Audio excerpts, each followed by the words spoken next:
Since the pandemic, we've seen a couple of things emerging. We have today what we call the divergent consumer. What does that mean? There has been an absolute financial impact on consumers that think that their purchasing power has been impacted, and therefore they have to make choices in terms of what do they prioritize when they go shopping and what can they cut. So there's a choice there in terms of discretionary spending.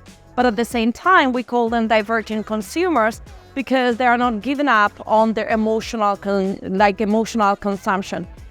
We have to think that through the pandemic, consumers suffered and they are not giving up on socialization or relationships. They are still going to go out and go to restaurants, have their drinks with their friends, family. That indulgence element is going to still be there.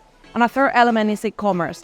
There was an accelerator on digitalization through the pandemic that hasn't stayed there. It's now not growing to the same level, but in a way, we are stabilizing the growth in e-commerce that we saw through the pandemic. I would say that in terms of the trends that we observe both locally and globally are threefold.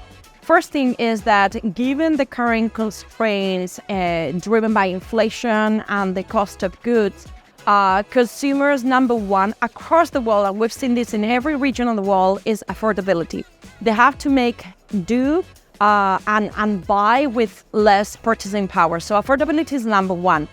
Number two is sustainability. Sustainability is up and coming, driven by Europe and the awareness of climate change and how this is impacting the cost of goods.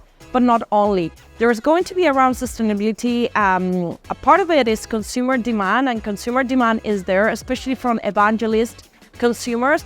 But also there is a push from government. So regulatory here plays a role, and especially in Europe. But we are already seeing that across the world is very important in some markets. South Korea is an example where sustainability, we see it's upcoming and having a great opportunity. And the final trend is about technology. I would say that technology and e-commerce are traveling from Asia, so from east out to west. The same way that brick and mortar, as we know it, moved from west to east, e-commerce and technology is the other way around. 50% of e-commerce purchases are coming from Asia.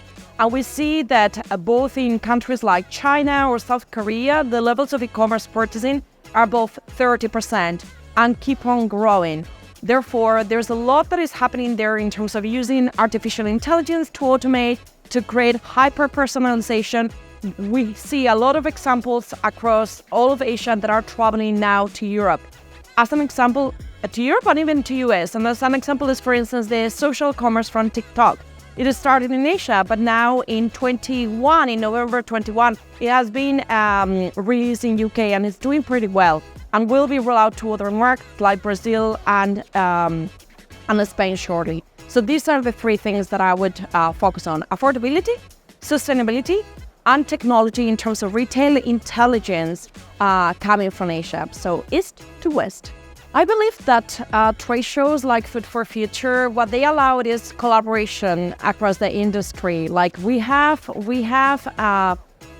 we're given the chance to actually collaborate to create a more sustainable future based on innovation. And this is accelerated if we collaborate across the different parties.